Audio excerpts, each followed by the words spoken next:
Shalom Bapak Ibu Saudara sekalian, kita berjumpa lagi dengan ibadah virtual, ibadah streaming atau ibadah online pada saat ini. Dan kebetulan saat ini adalah ibadah disertai dengan perjamuan suci. Mari kita semuanya boleh menyiapkan hati kita beribadah sungguh-sungguh kepada Tuhan. Dan saya percaya saudara akan diberkati melalui ibadah ini dan persekutuan dengan tubuh dan darah Yesus. Mari kita buka ibadah ini dengan doa. Tuhan, terima kasih kalau pada saat ini kami boleh beribadah dengan tubuh yang sehat, di mana Tuhan sudah memelihara kami, Tuhan sudah mencukupi setiap kebutuhan kami Tuhan. Terutama Tuhan berikan kepada kami kesehatan, sehingga kami boleh beribadah pada saat ini. Tuhan pimpin ibadah yang disertai perjamuan suci ini, dari permulaan sampai pada akhirnya Tuhan. Iblis dan roh jahat yang ingin mengganggu jalannya ibadah, di dalam nama Tuhan Yesus Kristus kami usir keluar. Darah Yesus hancurkan setiap pekerjaan iblis dan roh jahat. Kami ingin menikmati ibadah kami dengan sukacita, penuh damai sejahtera. Dan kami percaya setiap jemaat akan diberkati oleh Tuhan. Dalam nama Tuhan Yesus Kristus. Haleluya. Amin. Shalom Bapak Ibu saudara yang dikasihi Tuhan. Shalom, apa kabar? Sehat-sehat semuanya, diberkati oleh Tuhan. Amin. Saya mau mengundang Bapak Ibu dimanapun saat ini kita berada. Saya mau ngajak kita semuanya untuk mempersiapkan hati yang terbaik kita persembahkan kepada Tuhan saat ini. Amin. Amin Bapak Ibu, saya mengundang kita semuanya untuk kita bangkit berdiri. Sama-sama satu hati, satu suara kita mau meninggikan Allah kita. Amin. Haleluya.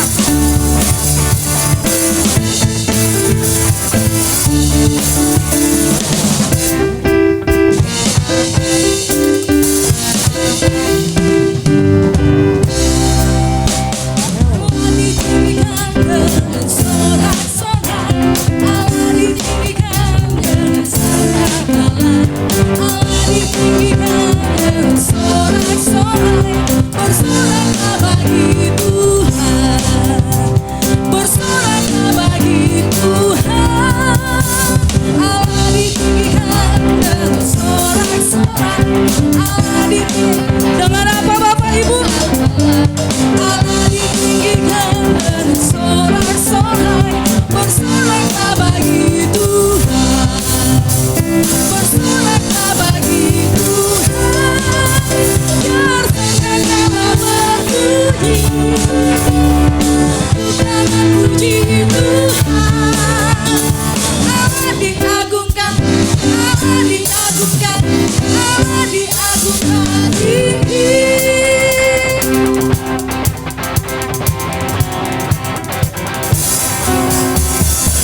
Allah ditinggikan dan sorak-sorai, Allah ditinggikan dan sangkakala. Amin. Bersoraklah bagi Tuhan, bersoraklah bagi Allah ditinggikan, Allah ditinggikan. Yes, Allah ditinggikan. Dengan apa Bapak Ibu? Allah ditinggikan, sorak-sorai, bersoraklah bagi Tuhan, bersoraklah bagi Tuhan. Ya sangkakala berpuji, tepuk tangan puji Tuhan. Allah diagungkan, Allah diagungkan tinggi. Ya sangkakala berpuji, tepuk tangan puji Tuhan. Allah diagungkan, Allah diagungkan, Allah diagungkan. Katakan biar sangkakala berpuji, tepuk tangan dan bersoraklah bagi Tuhan Allah kita. Allah diagungkan, Allah diagungkan, Allah diagungkan tinggi. Kita memiliki Allah yang heran, Allah yang luar biasa. Dia heran dan dia besar. Haleluya. Allah kita heran dan besar.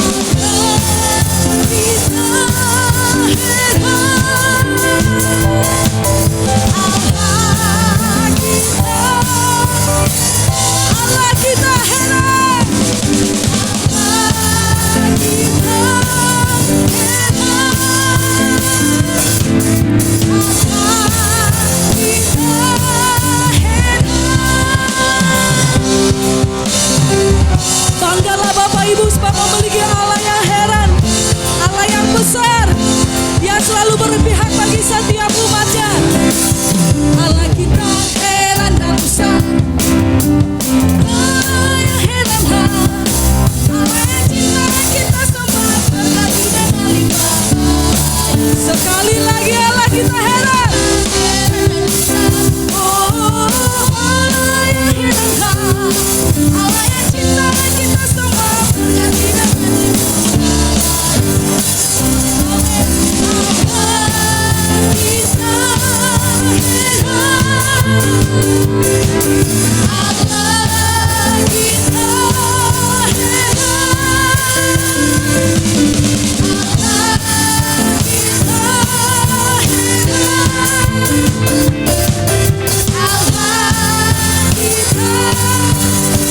Bapak Ibu anaknya sangat mengatakan Allah kita heran. Yakini dengan hatimu, percaya Allah kita heran, Allah kita heran. Angkat tanganmu, katakan Allah kita heran. Sekali lagi Allah kita heran, Allah kita heran, Allah kita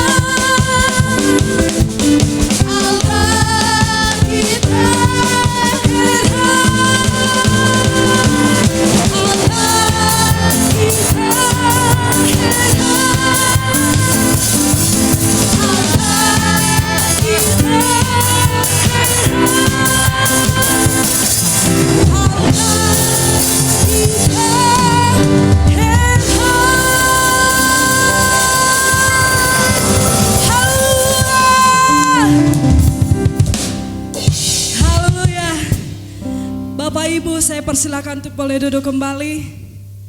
Sungguh luar biasa. Kita memiliki Allah yang dahsyat. Dia ajaib di dalam segala perbuatannya.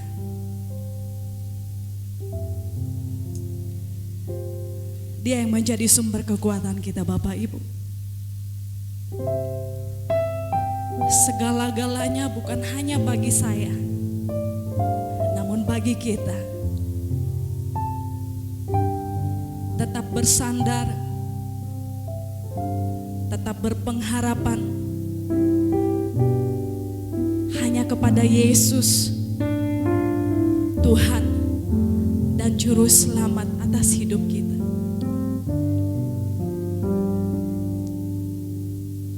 Haleluya Yesus.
seperti rusa rindu sungaimu, jiwaku rindu Engkau.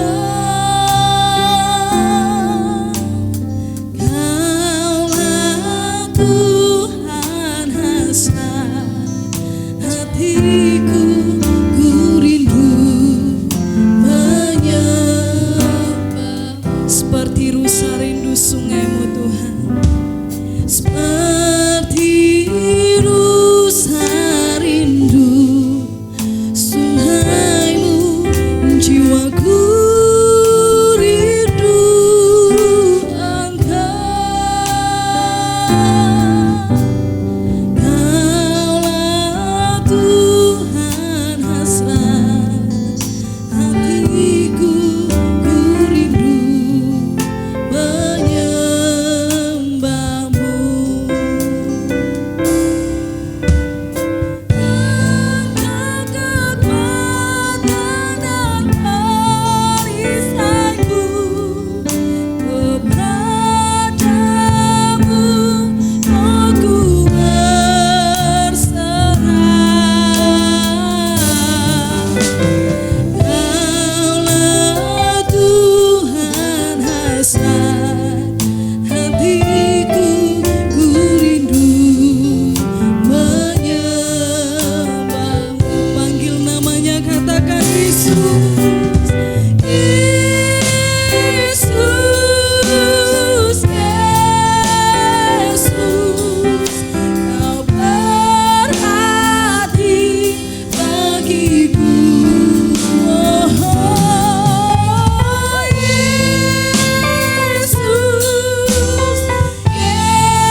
Engkau begitu sangat berarti bagi setiap kami.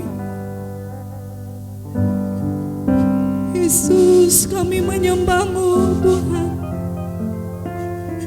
Kami tinggikan nama-Mu.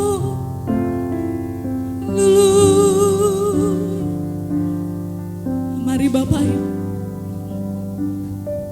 dengan segenap hatimu, dengan segenap hatimu, angkat tanganmu. Engkau yang memerlukan Yesus di dalam hidupmu.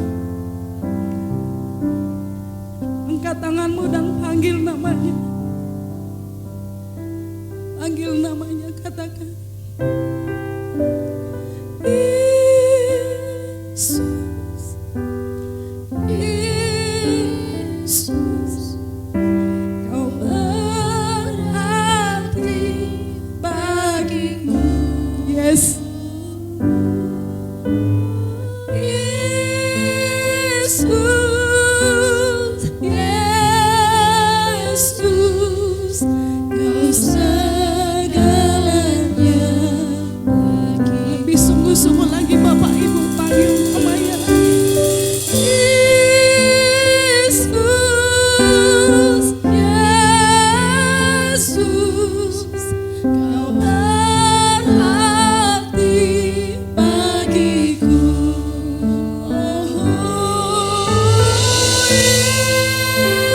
Yesus,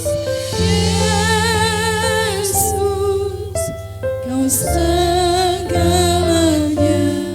bagiku. Kau segalanya, Kau segalanya bagiku. Kau segalanya, Kau segalanya bagiku.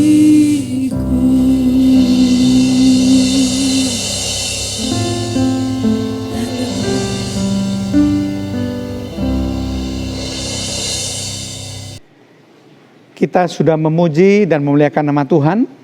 Saya percaya hati saudara semuanya boleh diliputi oleh sukacita daripada Tuhan.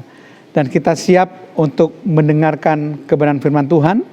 Dan kita siap untuk bersekutu dengan tubuh dan darah Tuhan. Kita harus yakin bahwa di dalam tubuh dan darah Tuhan ada kuasa kebangkitan yang besar. Kuasa kebangkitan yang dahsyat. Kalau kita mengimani saudara, terjadilah itu sesuai dengan iman kita. Mari kita berdoa terlebih dahulu supaya sungguh-sungguh kita boleh diberkati oleh firman Tuhan dan Roh Kudus menjamah setiap hati.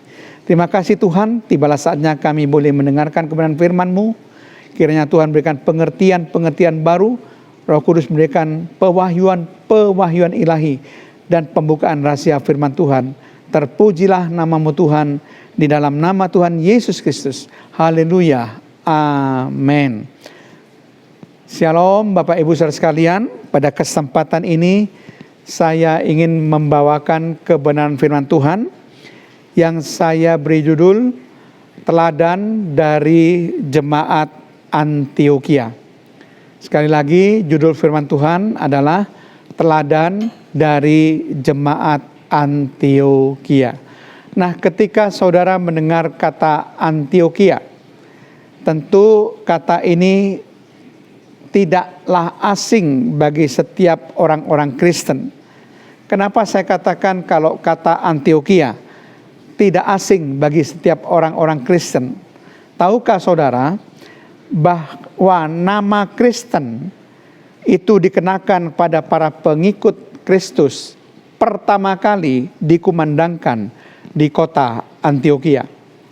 Jadi nama Kristen pertama kali dikenal itu karena diucapkan di kota Antiokhia. Kalau kita baca Kisah Para Rasul pasal yang ke-11 ayat yang ke-26, demikian bunyi firman Tuhan. Mereka tinggal bersama-sama dengan jemaat itu 1 tahun lamanya, sambil mengajar banyak orang. Di Antiokhia lah murid-murid itu untuk pertama kalinya disebut Kristen. Perhatikan, di Antiokhia lah murid-murid itu untuk pertama kalinya disebut Kristen. Jadi kata Kristen yang dalam bahasa Yunaninya disebut Kristianos itu pertama kali dikumandangkan di kota Antiokhia. Dan kata Kristen atau bahasa Yunani Kristianos hanya digunakan 3 kali dalam Perjanjian Baru. Yang pertama digunakan dalam Kisah Para Rasul 11 ayat 26, bacaan Alkitab yang kita baca pada saat ini. Kemudian Kisah Para Rasul pasal 26 ayat 28. Kemudian surat 1 Petrus 4 ayat yang ke-16. Jadi kata Kristianos ini hanya digunakan 3 kali saja di dalam Perjanjian Baru. Jadi pengertiannya itu adalah seorang hamba atau pengikut Kristus. Jadi pengertian kata Kristen itu sendiri adalah seorang hamba atau pengikut Kristus, saudara. Nah, saudara sekalian, kita akan masuk dalam hal-hal yang penting sesuai dengan tema firman Allah kita pada saat ini.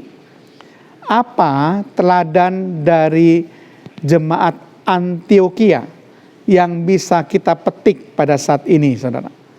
Kalau kita perhatikan baik-baik, kita akan bisa mendapatkan hal-hal yang sangat bermanfaat, hal-hal yang sangat berguna bagi kita, segenap jemaat atau orang-orang percaya, untuk kita praktekkan dalam kehidupan kita sehari-hari.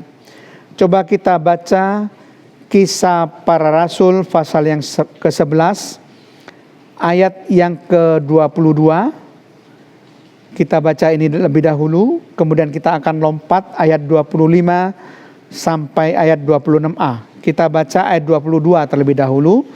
Maka sampailah kabar tentang mereka itu kepada jemaat di Yerusalem. Lalu jemaat itu mengutus Barnabas ke Antiokhia.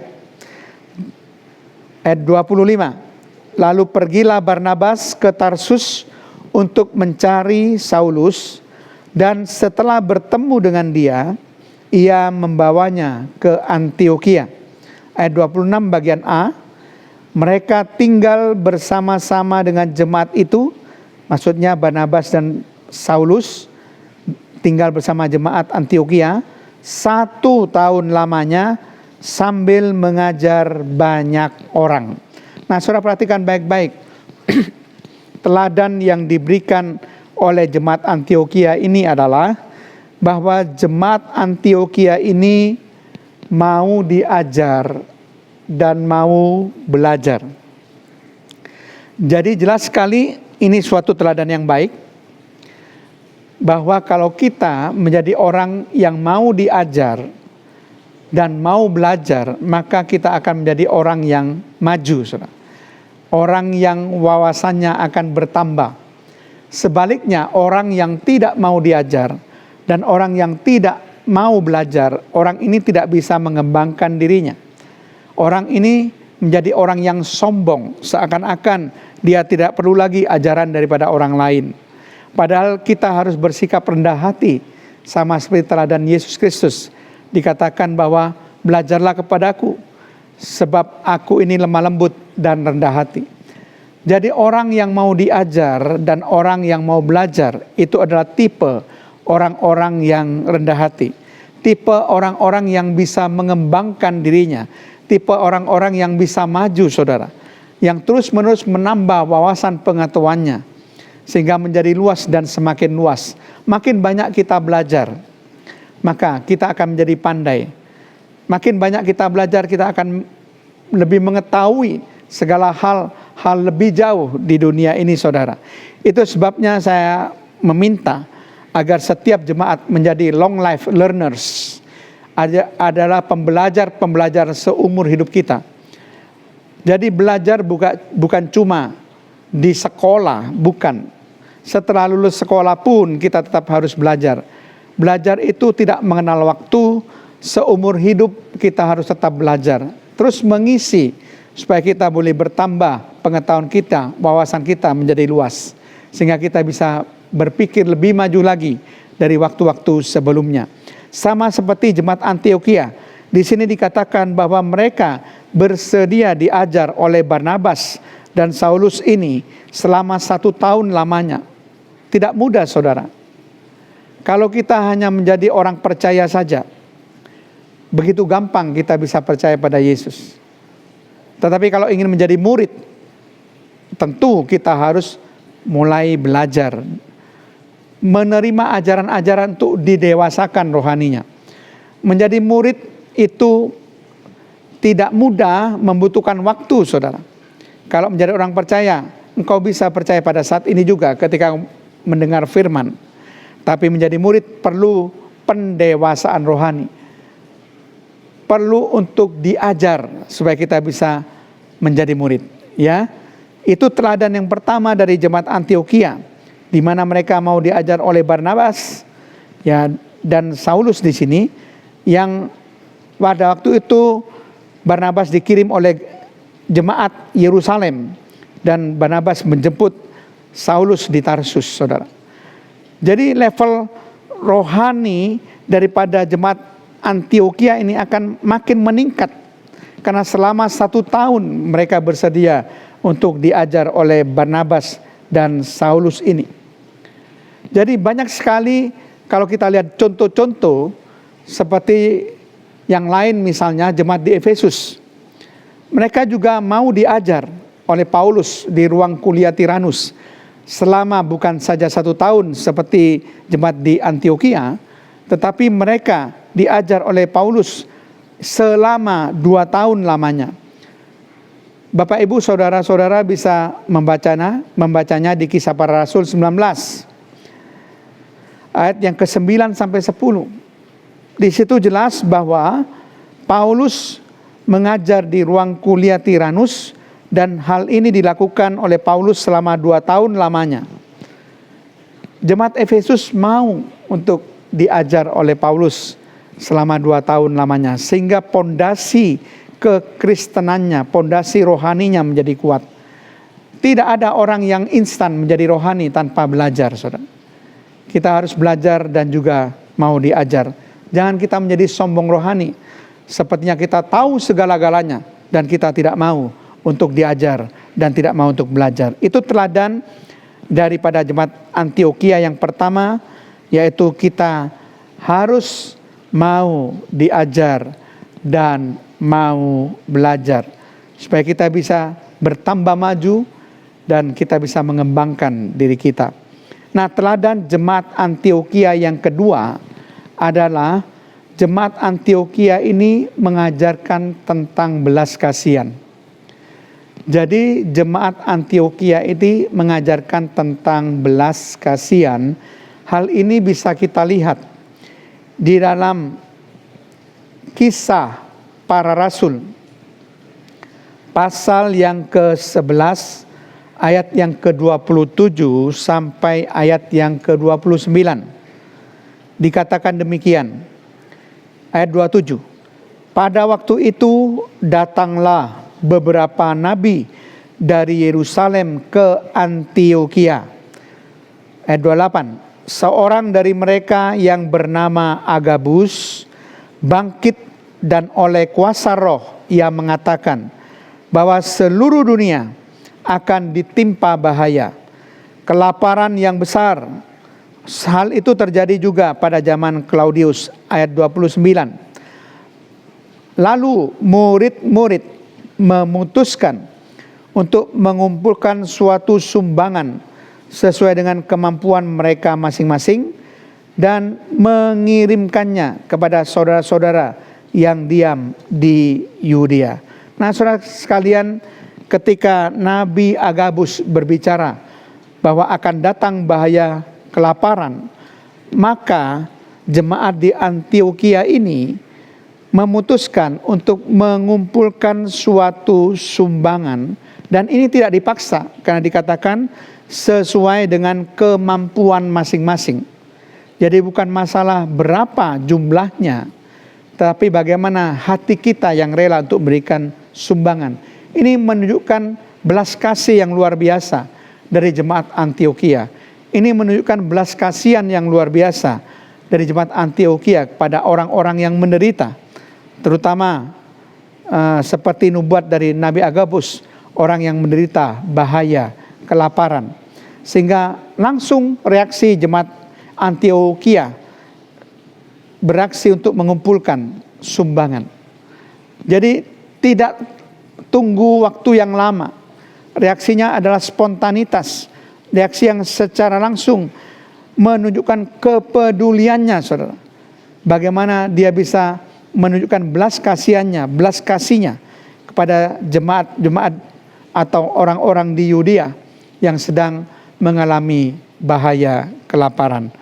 Nah, hal ini juga seharusnya juga dipunyai oleh kita. Kita harus memiliki belas kasih atau belas kasihan, saudara. Karena kalau kita dipilih untuk menjadi murid Yesus, tentu kita harus sama seperti Yesus. Yesus mempunyai belas kasih yang sangat luar biasa. Dalam setiap pelayanannya selalu dikatakan bahwa jatuhlah belas kasihan Yesus pada mereka, baik mereka yang terlantar, mereka yang sakit, mereka yang tidak tergembala. Jadi setiap orang-orang yang menderita dikatakan jatuhlah atau tergeraklah hati Yesus oleh belas kasihan. Nah, saudara sekalian, mari kita juga memiliki semangat yang sama.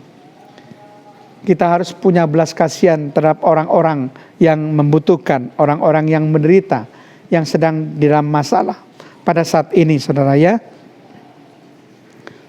Kita akan melihat bagaimana teladan dari jemaat Antiokhia yang ketiga ini. Kita akan bersama-sama untuk membaca di dalam Kisah Para Rasul pasal yang ke-13 ayat 2 sampai 3. Kisah Para Rasul pasal yang ke-13 ayat 2 sampai 3 dikatakan demikian.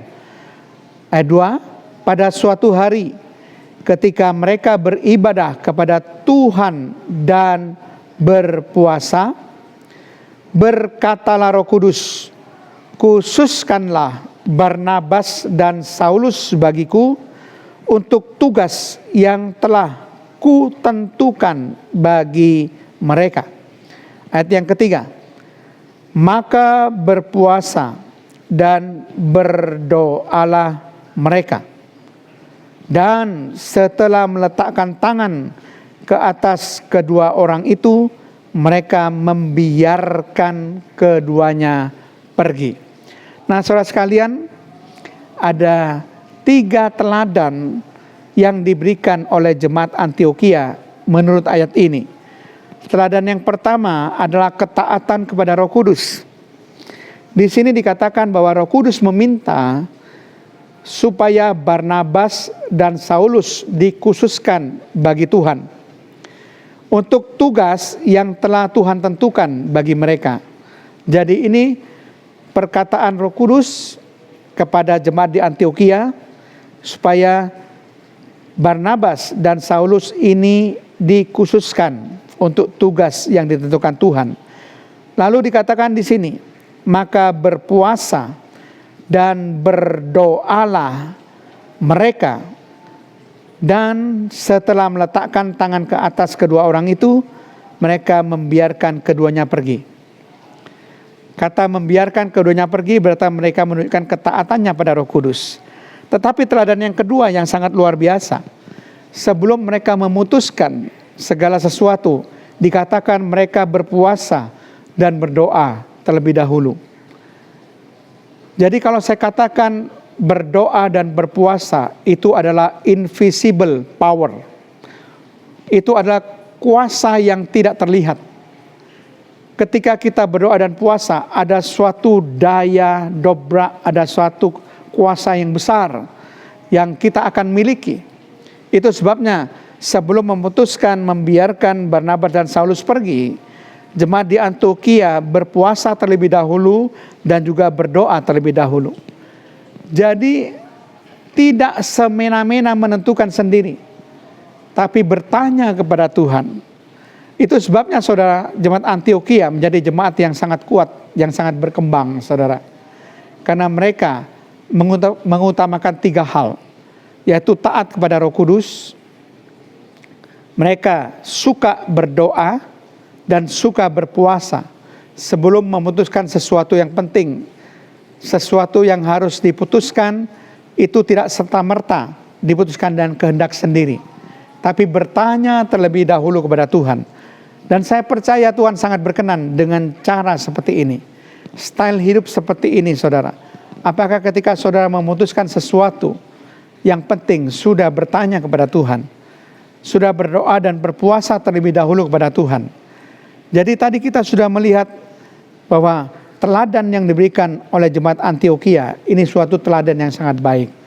Teladan yang pertama tadi dikatakan bahwa jemaat Antiokhia itu suka untuk belajar dan mau untuk diajar. Jadi menunjukkan kerendahan hatinya untuk terus-menerus mengembangkan diri saudara. Kemudian teladan yang kedua dikatakan jemaat Antiokhia memiliki belas kasih yang sangat luar biasa. Spontanitas, reaksi secara langsung. Mereka mengumpulkan sumbangan untuk menolong saudara-saudaranya di Yudea yang sedang dalam bahaya kelaparan. Dan kemudian teladan yang ketiga, ketaatannya kepada Roh Kudus. Kita tahu bahwa Roh Kudus itu tidak mungkin salah. Roh Kudus itu adalah pribadi dari Allah Tritunggal yang ketiga. Kita harus percaya secara total 100% pada Roh Kudus. Harus taat pada apa yang dikatakan oleh Roh Kudus. Kemudian yang keempat dikatakan mereka suka berpuasa. Dan yang kelima mereka suka berdoa. Jadi saudara, gaya hidup untuk berpuasa dan berdoa itu akan senantiasa membuat kita dekat dengan Tuhan. Membuat kita berkenan kepada Tuhan. Dan membuat kita tidak salah melangkah. Karena sebelum kita memutuskan, kita bawa dulu di dalam puasa dan doa. Nah, bagaimana teladan jemaat Antiokhia yang ke-6, saudara? Dikatakan di sini kita akan bersama-sama untuk membaca di dalam Kisah Para Rasul 13 ayat 4 sampai 6 bagian A. Dikatakan di sini, oleh karena disuruh Roh Kudus, Barnabas dan Saulus berangkat ke Seleukia. Dan dari situ mereka berlayar ke Siprus. Ayat 5, setiba di Salamis, mereka memberitakan firman Allah di dalam rumah-rumah ibadat orang Yahudi. Dan Yohanes menyertai mereka sebagai pembantu mereka. Ayat 6 bagian A, mereka mengelilingi seluruh pulau itu sampai ke Pafos. Kemudian kita baca ayat 13 sampai 14. Lalu Paulus dan kawan-kawannya meninggalkan Pafos dan berlayar ke Perga di Pamfilia. Tetapi Yohanes meninggalkan mereka lalu kembali ke Yerusalem. Ayat 14. Dari Perga mereka melanjutkan perjalanan mereka lalu tiba di Antiokhia di Pisidia. Pada hari Sabat mereka pergi ke rumah ibadat lalu duduk di situ. Nah, saudara perhatikan di sini bahwa Barnabas dan Paulus sedang melakukan pekerjaan misi, memberitakan Injil di sini. Dikatakan bahwa Barnabas dan Saulus pergi ke Seleukia, kemudian berlayar ke Siprus, kemudian pergi ke Salamis, kemudian pergi ke Pafos, kemudian pergi ke Perga di Pamfilia. Dari Perga mereka pergi ke Antiokhia di Pisidia. Ini adalah suatu perjalanan misi, pemberitaan misi, suatu karya misi. Dan ternyata jemaat di Antiokhia ini merelakan Saulus dan Barnabas ini pergi untuk pekerjaan misi. Itu menandakan bahwa jemaat Antiokhia ini bersifat misioner. Jadi mengutamakan misi Tuhan, mengutamakan supaya Injil itu bisa diberitakan, sehingga dia rela untuk mengutus Barnabas dan Saulus. Ada jiwa misioner dalam jemaat di Antioquia ini, saudara. Dan itu memang merupakan suatu inti daripada amanat agung. Harus ada jiwa misioner. Makanya dikatakan Matius 28 kalau saudara baca ayat yang ke-19 sampai 20. Ada perintah, pergilah kamu. Pergi dan jadikan segala bangsa muridku. Kemudian baptis dan ajar mereka. Jadi saudara perhatikan baik-baik di sini. Tidak mungkin Injil itu bisa diberitakan demikian luas kalau kita tetap berada di tempat. Kita harus pergi keluar untuk memberitakan Injil. Itu suatu dasar yang harus kita percayai. Karena firman Tuhan sudah mengajarkan melalui amanat agung dalam Matius 28 ayat 19 sampai 20 ini. Kemudian jadikanlah segala bangsa jadi muridku. Jadi bukan saja memberitakan Injil, tetapi mereka yang mendengar Injil supaya mereka bisa bertobat dan percaya kepada Tuhan Yesus dan mereka dimuridkan. Jadi ada suatu langkah lanjut, bukan sekedar beritakan Injil selesai, kita tidak tahu bagaimana hasilnya. Tapi beritakan Injil dan ada tanggung jawab agar orang yang sudah mendengar Injil itu betul-betul percaya kepada Yesus dan bisa didewasakan melalui pemuridan. Itu sebabnya dikatakan jadikanlah segala bangsa muridku. Jadi make disciple, memuridkan, menjadikan murid. Bukan preach the gospel saja, bukan memberitakan Injil saja, tapi make disciple, menjadikan murid. Itu perintah di dalam amanat agung. Memberitakan Injil oke, benar, tapi ada tugas yang harus dilanjutkan, yaitu memuridkan. Itu sebabnya kata make disciple atau menjadikan murid menjadi satu dengan kata baptism dan teaching. Jadi baptisan dan mengajar, ajaran. Jadi baptis mereka dan ajar mereka, ini suatu proses yang menjadi satu dengan kata make disciple. Supaya menjadikan mereka murid, maka mereka juga harus diajar, saudara. Didewasakan, mereka dibaptis, kemudian diajar. Nah, itu sebabnya saudara sekalian, saya sangat mengangkat topi. Karena jemaat di Antioquia memiliki jiwa misioner. Mereka bukan cuma hanya berpikir ke dalam saja, untuk kepentingan ke dalam saja, tapi juga berpikir untuk kepentingan keluar. Mereka rela mengutus Barnabas dan Saulus untuk kepentingan misi Kristus, memberitakan Injil dan memuridkan setiap orang, mendewasakan setiap orang. Jadi saudara sekalian, kita sudah belajar ada 6 ya. Ada 6 teladan dari jemaat Antioquia yang kita pelajari pada saat ini. Teladan yang pertama yaitu jemaat Antioquia mau diajar dan juga mau belajar. Menunjukkan kerendahan hati dari jemaat Antioquia untuk selalu mengembangkan diri mereka, untuk selalu berpikir maju, menambah wawasan menjadi bertambah luas. Kemudian yang kedua, jemaat Antioquia memiliki belas kasih yang mendalam terhadap penderitaan saudara-saudaranya. Ini terbukti dari sumbangan yang mereka salurkan kepada saudara-saudaranya di Yudea. Kemudian yang ketiga, jemaat Antioquia taat kepada Roh Kudus. Jadi tidak ada perbantahan apapun ketika Roh Kudus memerintahkan, jemaat Antioquia langsung melaksanakan. Kemudian jemaat Antioquia yang itu suka berpuasa, itu yang keempat. Dan yang kelima, jemaat Antioquia suka berdoa.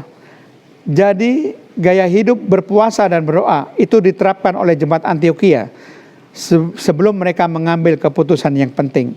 Dan yang keenam, jemaat Antioquia memiliki jiwa misioner. Jiwa misi, saudara. Mengutamakan pemberitaan Injil.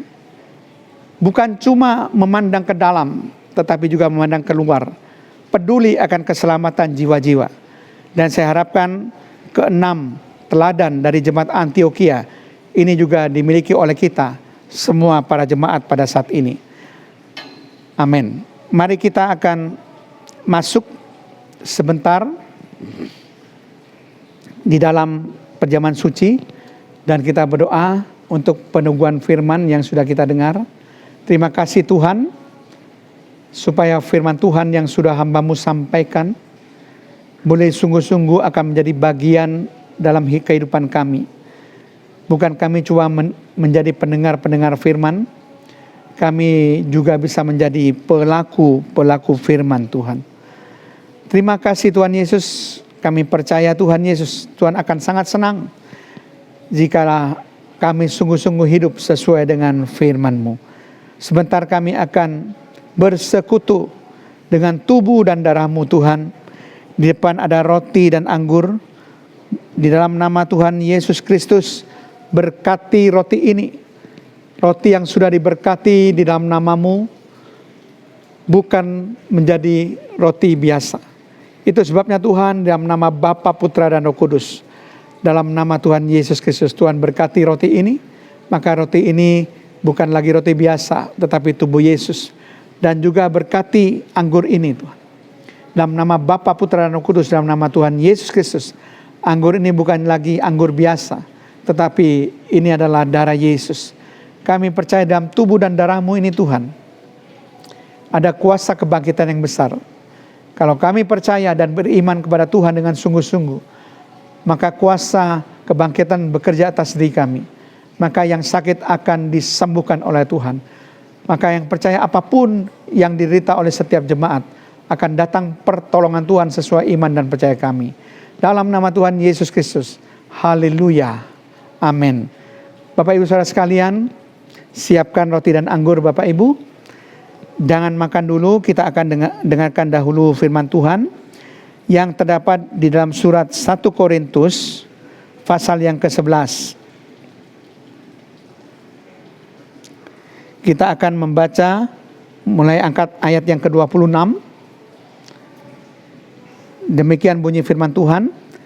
Sebab setiap kali kamu makan roti ini dan minum cawan ini, kamu memberitakan kematian Tuhan sampai Ia datang. Jadi barang siapa dengan cara yang tidak layak makan roti atau minum cawan Tuhan, ia berdosa terhadap tubuh dan darah Tuhan. Karena itu hendaklah tiap-tiap orang menguji dirinya sendiri, dan baru sesudah itu ia makan roti dan minum dari cawan itu. Karena barang siapa makan dan minum tanpa mengakui tubuh Tuhan, ia mendatangkan hukuman atas dirinya. Sebab itu banyak di antara kamu yang lemah dan sakit, dan tidak sedikit yang meninggal dunia.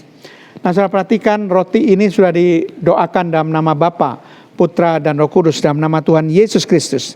Berarti saudara sekalian, bahwa roti ini bukan lagi roti biasa. Itu sebabnya kalau kita tidak menghormati tubuh dan darah Yesus ini, maka kita akan menerima hukuman bukan berkat. Sehingga banyak di antara kita yang tubuhnya lemah, sakit, dan tidak sedikit yang meninggal. Dan Tuhan katakan kita harus uji diri kita sendiri sebelum kita bersekutu dengan tubuh dan darah Yesus.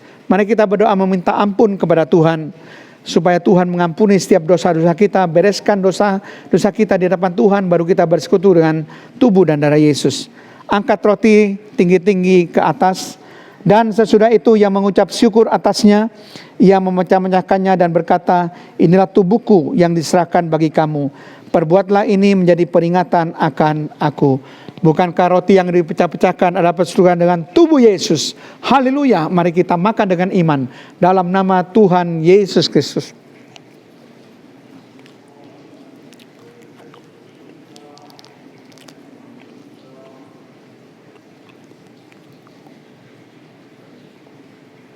Terima kasih Tuhan. Terima kasih Yesus. Terima kasih. Mari angkat cawan tinggi-tinggi. Demikian juga ia mengambil cawan sesudah makan lalu berkata, cawan ini adalah perjanjian baru yang dimateraikan oleh darahku. Perbuatlah ini setiap kali kamu meminumnya, menjadi peringatan akan aku. Bukankah cawan pengucapan syukur yang atasnya kita ucapkan syukur ada persekutuan dengan darah Yesus? Haleluya. Mari kita minum dengan iman dalam nama Tuhan Yesus Kristus.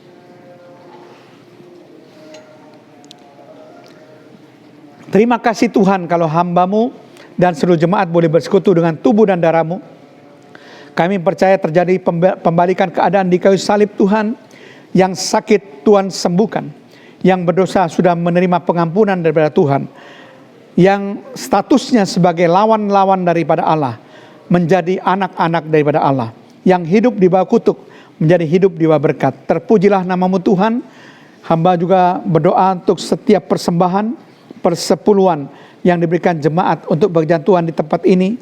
Berkati dengan berkat yang berlimpah Tuhan. Di dalam nama Tuhan Yesus Kristus.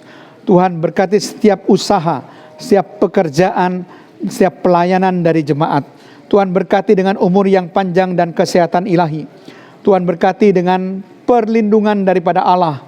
Tuhan berkati dengan pemeliharaan dari Allah yang sempurna.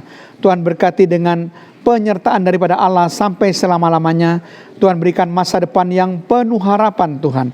Masa depan yang sungguh-sungguh ada bagi seluruh jemaat dan keturunannya Tuhan. Kami percaya segala berkat ini datang kepada mereka. Kasih karunia daripada Allah Bapa, cinta kasih Allah Putra, serta persekutuan Allah Roh Kudus memberkati dan menyertai kita semua mulai saat ini dan sampai selama-lamanya. Dalam nama Tuhan Yesus Kristus. Haleluya. Amin.